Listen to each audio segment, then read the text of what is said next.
And at 2157 here, looks like I need to find my target. Rearranged my shooting pad here a little bit, be more comfortable. And yep, drop this down. And it looks like my data is about 29 mils at 2157. And I need to hold about 4 mils. ZeroTech is doing awesome. I've been shooting this on 20 power for the most part, almost all day. I'm gonna knock it down to about 18 power because I've dialed out to the extreme ends of range of the optic. I left about 0.5 that I didn't dial out. I just don't want it to get too milky. And when you get to extreme ends of range in all optics, it does degrade the image. Let's see if I got my math right here.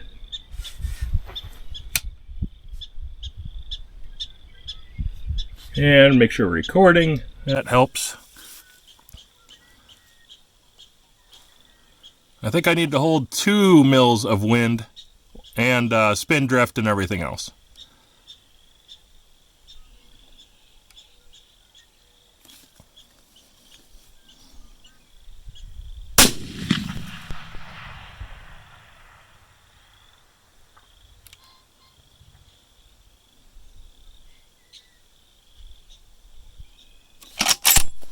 Now, I don't know for sure if that light is activated.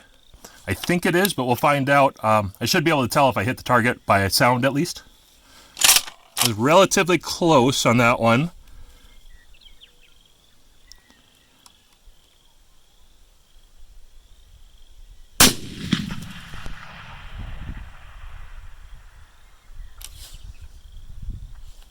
Listen for it.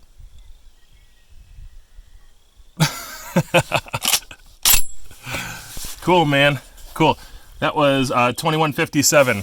2157. Really cool.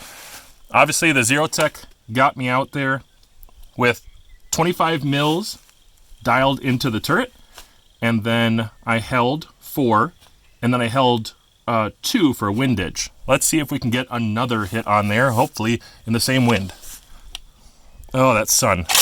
Gosh, it's not blinding me through the scope or the barrel. It's coming in from over here. I probably should do something about that. Let's send this one real quick. That mirage is going to get wicked.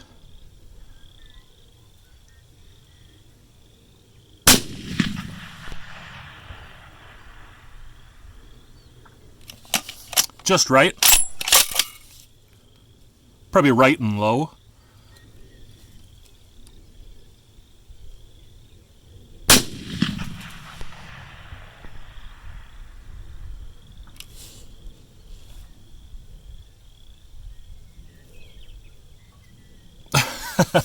I don't know if you can hear them. I can. You probably can't hear it over the birds and all the local sound, but man, is that cool. Wow. Now, by the way, this rifle has over 1,500 rounds through it. I would say the barrel is basically burnt out for precision. It shoots about 1 to 1.5 MOA for groups. I'm still hitting that target, which is, it's okay. Not too bad. The sun in my eyes. Let's do another one.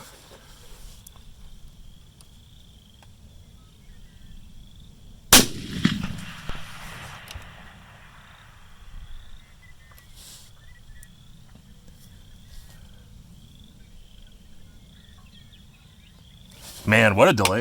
That's awesome.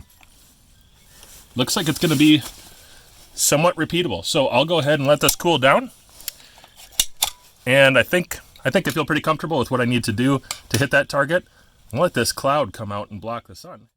Hey everybody, welcome back to Gun Tote Minnesotan. My name is Andrew, and today I'm going to tell you a little bit about my experience hauling around the RPR Magnum with B&T Industries, their Super Cal.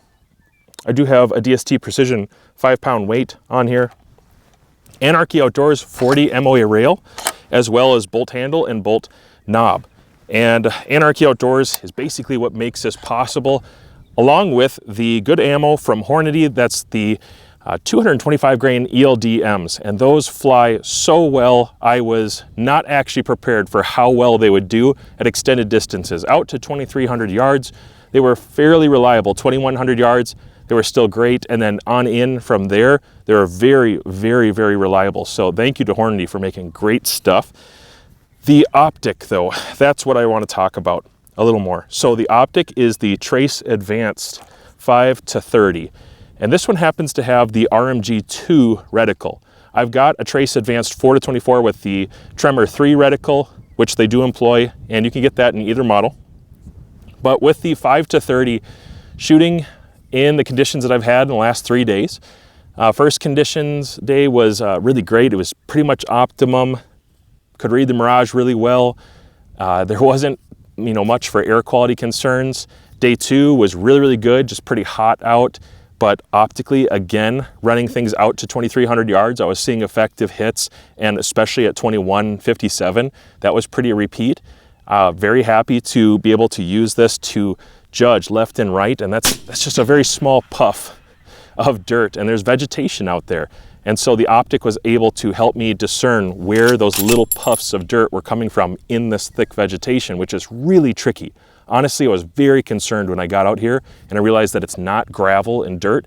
It is lowland in certain places. There's vegetation. It just makes it really tough to spot your misses or your hits if you don't have shot markers.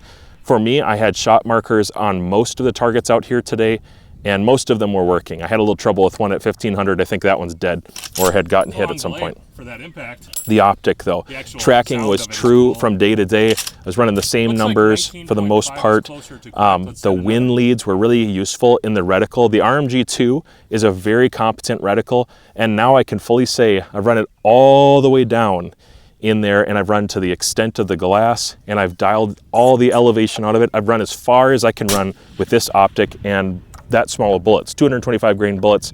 I'm just gonna have to go up to something bigger that carries better in the wind.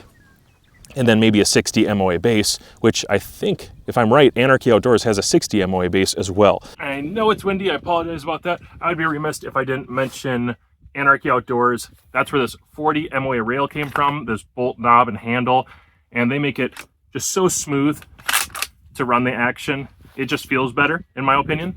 And then also that knob, I just like to index that a little better. The bubble level is really nice in the rail itself, so I don't have to run one on top if I don't want to. And then on top of that, I needed 40 MOA to make what I'm gonna make, because I'm gonna have to use some extreme holdover today when I get to 2,000 yards plus. But we'll see about that. That's gonna require hand loads. Right now I was running just match ammo, and the reticle on this is awesome. Very rarely today did I use the center dot, but sometimes I did. When I was shooting at 1,500, 1,700, when I was shooting at a mile there, I was using the center of the reticle the first 2 days because it wasn't windy. Today, I've had 15 to 25 mile-an-hour winds, which is not uncommon in South Dakota, but from where I come from, that's pretty windy.